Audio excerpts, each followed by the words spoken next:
नमस्कार विद्यार्थी मित्रांनो, बृहन्मुंबई महानगरपालिका शिक्षण विभाग व्हर्च्युअल ट्रेनिंग सेंटर, मी विश्वास टोंबरे व्हर्च्युअल शिक्षक आपले स्वागत करतो। विद्यार्थी मित्रांनो, आज आपण सर्वजण शाळेत नसलो तरी घरात राहून ऑनलाईन लर्निंगच्या माध्यमातून शिक्षण घेत आहोत। या माध्यमाचा आणि अध्यापन अध्ययनाच्या प्रक्रियेचा आपल्याला नक्कीच फायदा होईल अशी आशा आहे। त्याचबरोबर आपल्या शिक्षण प्रक्रियेत खंड पडणार नाही, म्हणूनच बृहन्मुंबई महानगरपालिका शिक्षण विभागाने हा उपक्रम सुरू केला आहे।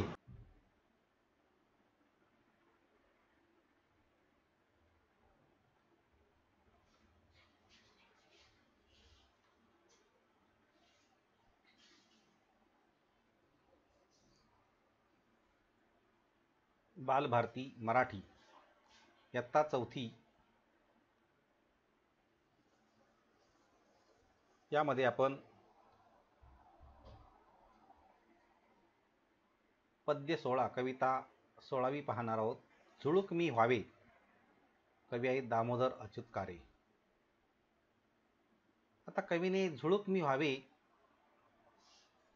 हेच नाव या कवितेला का दिले असेल, हा आपला प्रश्न आहे। पण तरी सुद्धा कवीच्या मनामध्ये त्यांना काय व्हावंसं वाटलं ते या कवितेमध्ये त्यांनी सांगितलेलं आहे। आपण कवितेचं वाचन करणार आहोत। झुळूक मी व्हावे, वाटते सानुली मंद झुळूक मी व्हावे, वाटते सानुली मंद झुळूक मी व्हावे, घेईल ओढ मन तिकडे स्वैर झुकावे, घेईल ओढ मन तिकडे स्वैर झुकावे, कधी बाजारी तर कधी नदीच्या काठी, कधी बाजारी तर कधी नदीच्या काठी, राईत कधी वा पडक्या वाड्यापाठी, राईत कधी वा पडक्या वाड्यापाठी, हळू थबकत जावे कधी कानोसा घेत, हळू थबकत जावे कधी कानोसा घेत, कधी रमत गमत वा कधी भरारी थेट, कधी रमत गमत वा कधी भरारी थेट। पुढे काय म्हणतात कवी, त्यांना आणखी काय व्हावंसं वाटतं। लावून अंगुली कलिकेला हळूवार, लावून अंगुली कलिकेला हळूवार, ती फुलुनी बघे तो व्हावे पसार, ती फुलुनी बघे तो व्हावे पसार, परी जाता जाता सुगंध संगे न्यावा, परी जाता जाता सुगंध संगे न्यावा, तो दिशा दिशातुनी फिरता उधळून द्यावा, तो दिशा दिशातुनी फिरता उधळून द्यावा। गाण्याची चुकली मुकली गोड लकेर, गाण्याची चुकली मुकली गोड लकेर, झुळझुळ झऱ्याची पसरावी चौफेर, झुळझुळ झऱ्याची पसरावी चौफेर, शेतात पाचूच्या निळ्या नदीवर शांत, शेतात पाचूच्या निळ्या नदीवर शांत, खुलवित मखमली तरंग जावे गात, खुलवित मखमली तरंग जावे गात। तर अशा प्रकारे कवीला काय व्हावंसं वाटलं ते या कवितेमध्ये त्यांनी सांगितलेलं आहे। आणि ते झाल्यानंतर कुठे कुठे भरारी घ्यायची, कुठे कुठे जाऊन बसायचं, कसं कसं तरंगायचं आणि कुठे पसार व्हायचं हे त्यांनी या कवितेमध्ये सांगितलेलं आहे।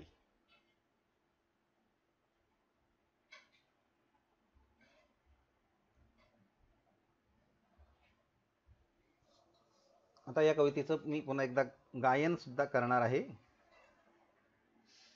वाटते सानुली मंद झुळक मी व्हावे, घेईल ओढ मन तिकडे स्वैर झुकावे, वाटते सानुली मंद झुळक मी व्हावे, घेईल ओढ मन तिकडे स्वैर झुकावे,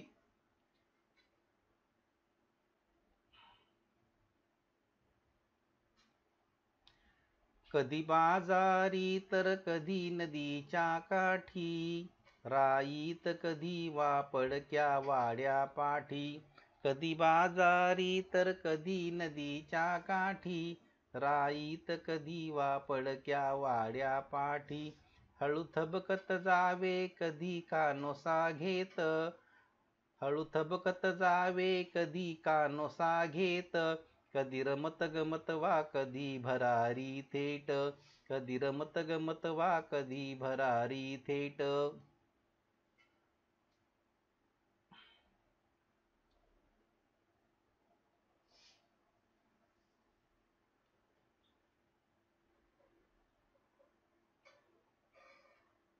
लावूनी अंगुली कलिकेला हळुवार, लावून अंगुली कलिकेला हळुवार, ती फुलुनी बघे तो व्हावे पार पसार, ती फुलुनी बघे तो व्हावे पार पसार.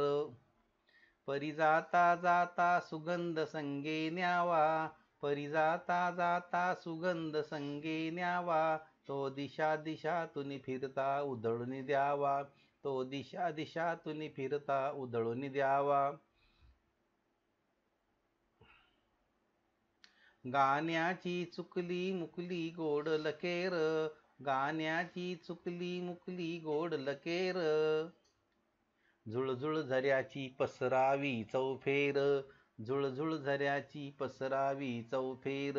शेतात पाचूच्या निळ्या नदीवर शांत, शेतात पाचूच्या निळ्या नदीवर शांत,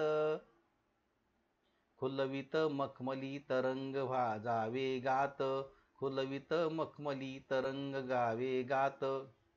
असं कवी दामोदर अच्युत कारे यांनी या कवितेमध्ये आपल्या मनाला कोणत्या ठिकाणी घेऊन जावं ते या कवितेमध्ये त्यांनी सांगितलेलं आहे.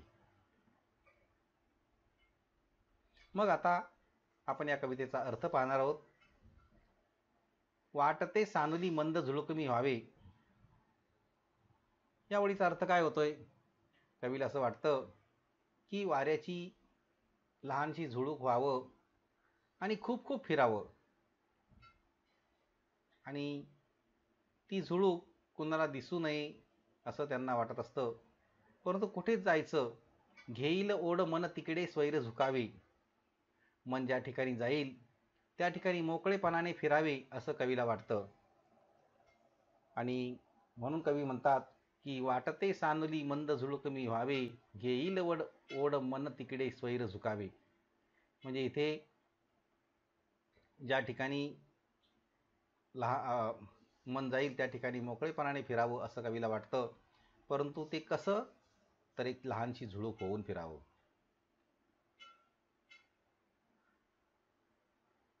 कधी बाजारी तर कधी नदीच्या काठी, कधी बाजारी तर कधी नदीच्या काठी, मग कधी कधी बाजारात तर कधी कधी नदीच्या काठावर जाईल. राईत कधी वा पडक्या वाड्यापाठी, कधी कधी बागेत जंगलात तर कधी कधी जुनाट पडलेल्या वाड्यात जाईल. हळू थपकत जावे कधी कानुसा घेत, हळूहळू थपकत थपकत जाईल आणि त्या ठिकाणी लक्ष देऊन ऐकेल. कधी रमत गमत वा कधी भरारी थेट, कधी कधी मनाला जेव्हा वाटेल त्या उंचावर भरारी घेईल असं या ठिकाणी कवीने सांगितलेलं आहे. की हे जे मन आहे त्या मनाला एक जी काही झुळूक होऊन कुठे कुठे फिरावं असं वाटतं. तर कधी बाजारात जावं असं वाटतं, कधी नदीच्या काठावर जावं असं वाटतं, कधी आमराईमध्ये जावं असं वाटतं, तर कधी पडक्या वाड्याच्या पाठीमागे लपून बसावं असं वाटतं. कधी कधी हळू थपकत थपकत जाऊन कानोसा घ्यावासा वाटतो, तर कधी रमत गमत जाऊन कधी उंचावर अशी थेट भरारी घ्यावीशी वाटते असं कवीने या ठिकाणी सांगितलेलं आहे.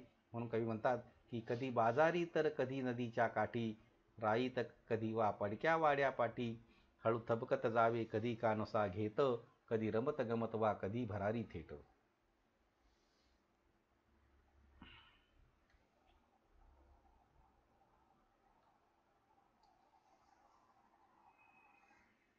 लावून अंगुली कलिकेला हळुवार, हळूच कळीला बोट लावावे, ती फुलुनी बघे तो व्हावे पार पसार, आणि त्याच कळीला बोटाने फुलवावे आणि तिथून दूरवर निघून जावे असं कवी म्हणतात.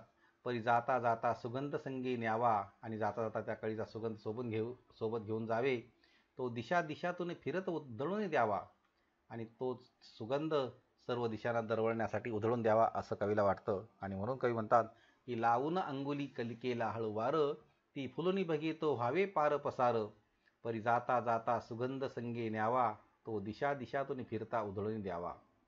म्हणजेच इथे जी एखाद्या त्या कळीला बोट लावावं, त्या कळीला फुलवावं आणि तिथून दूर निघून जावं, परंतु जात असताना त्या कळीचा जो काही सुगंध आहे तो घेऊन जायचा आणि चारी दिशांना सर्व दिशांना तो उधळून द्यायचा असं कवीला वाटतं.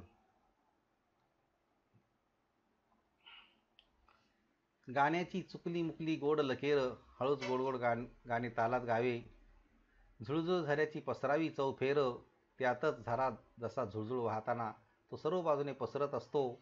शेतात पाचूच्या निळ्या नदीवर शांत, ज्वारीच्या पाचूच्या पांढऱ्या शुभ्र शेतात निळ्या निळ्या नदीच्या शांत पाण्यात खुलवीत मखमली तरंग जावे गात, मऊ मऊ मखमली गालीच्या पसरून त्यावर तरंगत जावे आणि गातच राहावे असं कवी म्हणतात.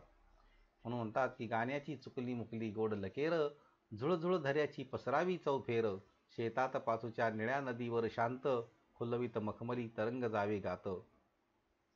जे एखादी गाणं गावं, झुळझुळ झरा जसा चौफर पसरतो आणि त्याच वेळेला शेतामध्ये जावं, निळ्या नदीच्या पाण्यावर शांत जावं आणि त्याच वेळेला खुलवीत मखमली तरंग जावं. कसं एखादी मखमल आहे, मऊ गालीचा आहे, तो पसरून तरंग जावं असं कवीला वाटतं.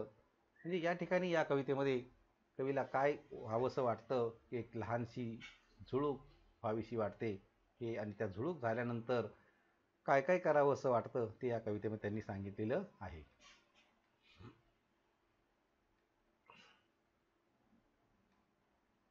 आता इथे काही शब्द आलेले आहेत. जसं सानुली. सानुली म्हणजे काय? लहान मुलगी. सानुली म्हणजे काय? लहान मुलगी. स्वैर. स्वैर म्हणजे मोकळेपणा. स्वैर म्हणजे मोकळेपणा. राईत.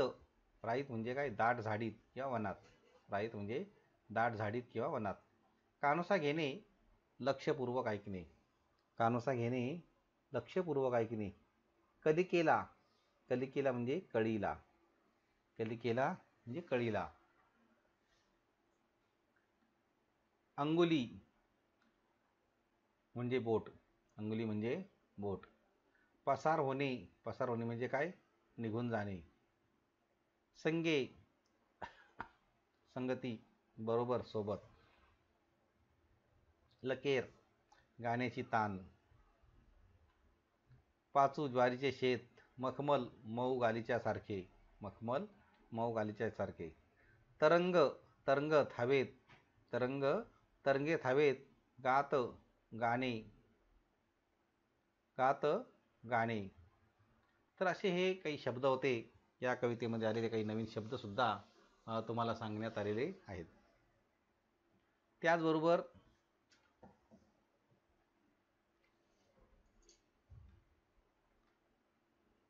काही प्रश्न विचारले जात आहेत. पहिला प्रश्न आहे, कवीचे पूर्ण नाव काय आहे? कवीचे पूर्ण नाव काय आहे? दुसरा प्रश्न आहे, कवितेत कोणते वर्णन केले आहे? कवितेत कोणते वर्णन केले आहे? तिसरा प्रश्न आहे, कळी कशास म्हटले आहे? चौथा प्रश्न आहे, सर्व दिशामधून कवी काय उधळून देत आहे? पाचवा प्रश्न आहे, जर कवीला सानुली झुळूक व्हावीसे वाटते तर तुम्हाला काय व्हावीसे वाटते? असे प्रश्न आहेत. तर पहिला प्रश्न काय होता की कवीचे पूर्ण नाव काय? दामोदर अच्युत.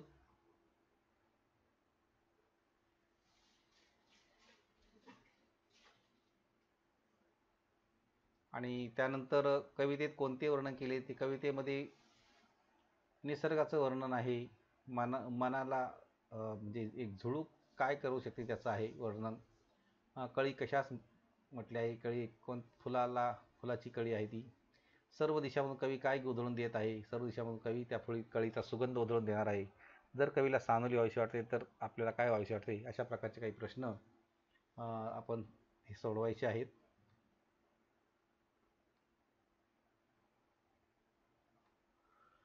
आता इकडे काही कवितेचं कडवं पूर्ण करायचं आहे. खालील कडवी पूर्ण करा. कधी टिंबटिंब तर कधी नदीच्या टिंबटिंब. राईत कधी वा टिंबटिंब वाड्यापाठी. हळू टिंबटिंब जावे कधी कानोसा टिंबटिंब. कधी टिंबटिंब गमत वा कधी टिंबटिंब थेट.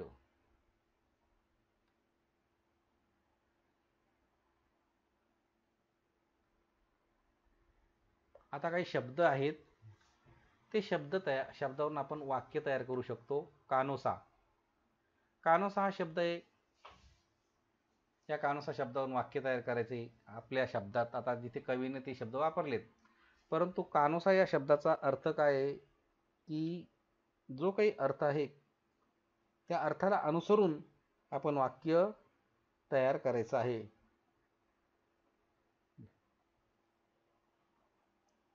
जसं एखादं उदाहरण म्हणून वाक्य आहे की आमचे शेजारी आमचा रोज कानोसा घेतात, असं एक वाक्य होऊ शकतं. दुसरं राईत, वनराईत, जंगलात, त्याच्यावरून ते वाक्य तयार करायचं तुम्ही. संगे हे हा एक शब्द आहे. स्वैर आणि गात हे शब्द आहेत. हे शब्द वापरा आणि त्यावरून वाक्य तयार करा. एक एक वाक्य तयार करायचं आहे.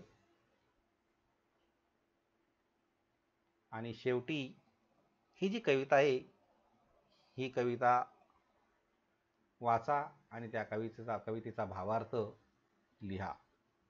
हा शेवटचा प्रश्न आहे आपला.